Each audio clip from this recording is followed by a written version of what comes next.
My name is Preetham and I'm going to present my Capstone project where I worked with Parlay Finance for this project, and my mentors from the company are James Cho, who is the CTO of Parlay Finance, and Anish Kole, who's working as a data science intern at Parlay Finance.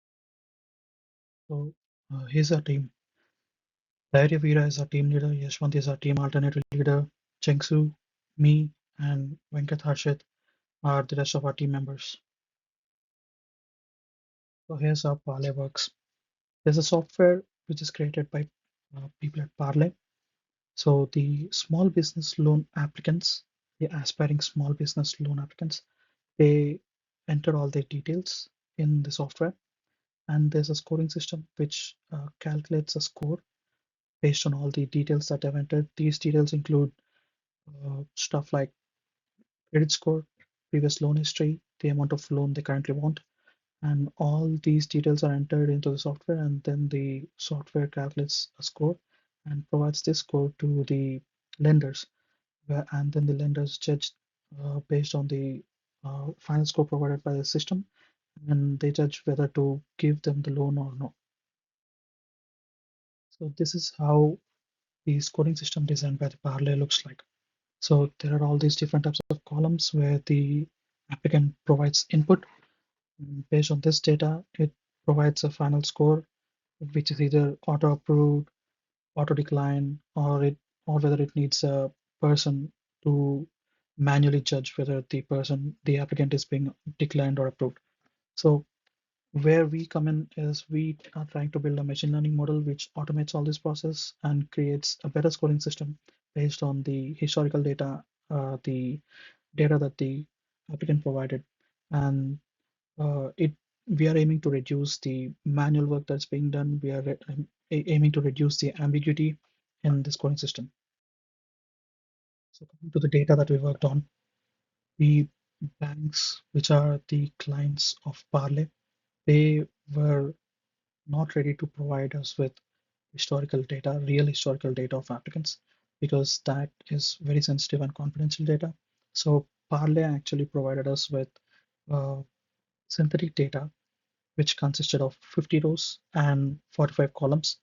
And they provided us with loads of information regarding the descriptions of each column name. So we have also researched a bit about each column name in the internet. And based on that data, based on that information and the information provided from Parlay, we created a code to generate uh, millions of rows of data. And we could, personally, I was working on Express data, Express loan. So I have generated 100,000 rows, which I thought would be sufficient for Express loan. So after generating all that synthetic data, I have used multiple models to run on the synthetic data, and almost every model was giving me this similar scores. Uh, Almost every model was giving me 100% accuracy with 100% recall, 100% precision, 100% F1 score. This was due to two different problems, which I'll tell you in the next slide. So there are two problems that my machine learning model was facing when trying to train. So my machine learning model was based on express loan. So it has to predict which applicant are eligible for express loan. So in the express loan and in all the other types of loans, there are some features that are much more important when compared to the other features. For example, in express loan, these five types of features are very much dominating the logic behind the data generation. So during the data generation, these were given much more preference when compared to the other features. So the machine learning model kind of recognizes that these features are important, and it is kind of skewing towards those features when trying to train. The other problem was there was a huge imbalance in the data. For example, out of the 100,000 rows, there was only 3,500 rows which were eligible for express loan. So it was the problem of imbalance, data imbalance, which I've solved. I'll tell you how I solved them in the next slide.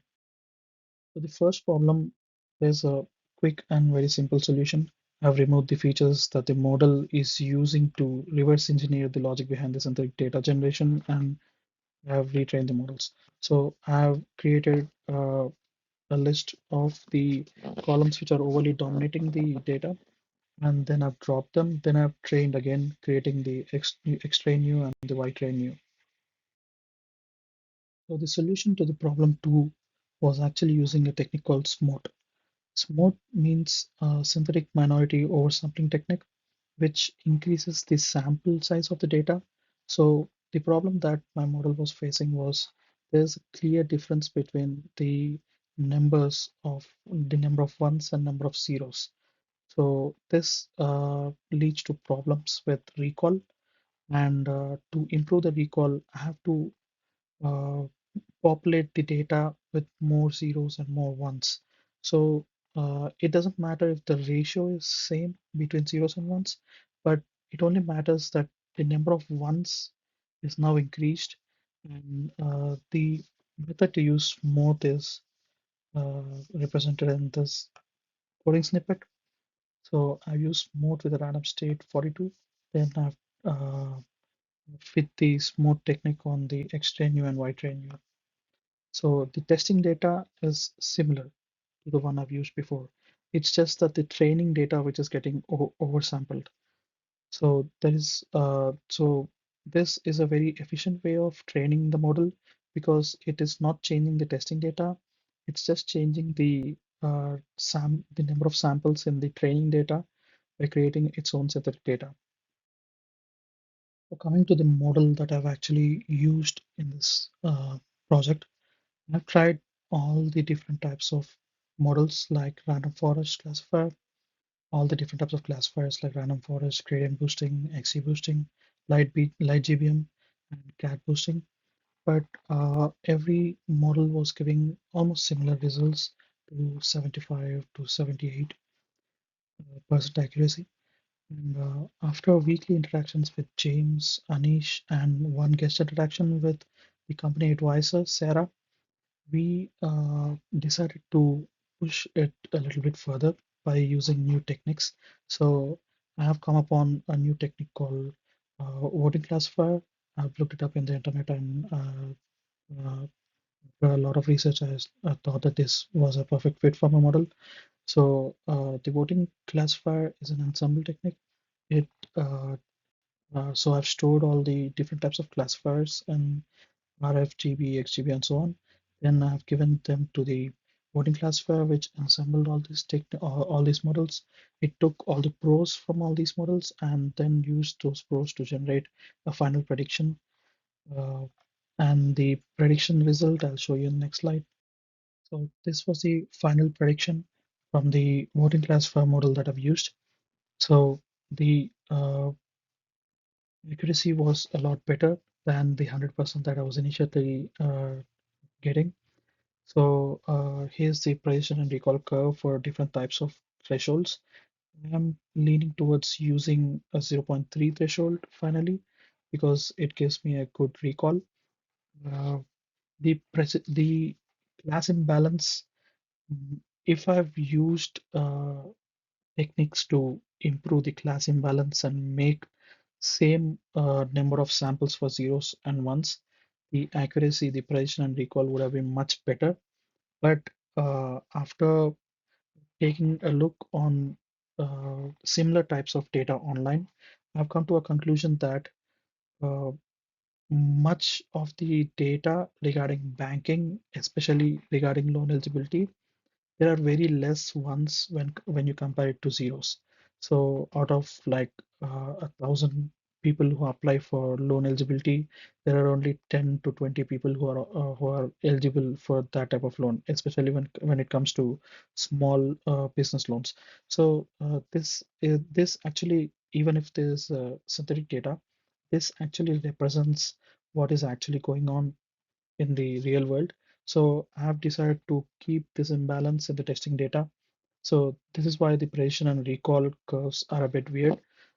But as we are working on synthetic data, and James actually mentioned that he's going to request real data from the banks, and it is going to be provided to the next semester students. Uh, so we have created a GitHub profile and we have uploaded all these data where I've created a README document which actually mentions this point so that the upcoming students they know how to actually represent the real data, and so they won't have problems if they try to maintain the balance between the zeros and ones. So for the future scope, this is how our GitHub profile looks like. These are the folders in which different types of loan data generation codes and the model pickle files and the README files, which consist how to use the pickle files, uh, are all in these folders. And there's a common README file which contains our details and the details regarding the parlay and the loan eligibilities in general. So this is what we are providing for the future students. And this work is not yet completed, but with synthetic data, this is how this as far as we can go. And thank you.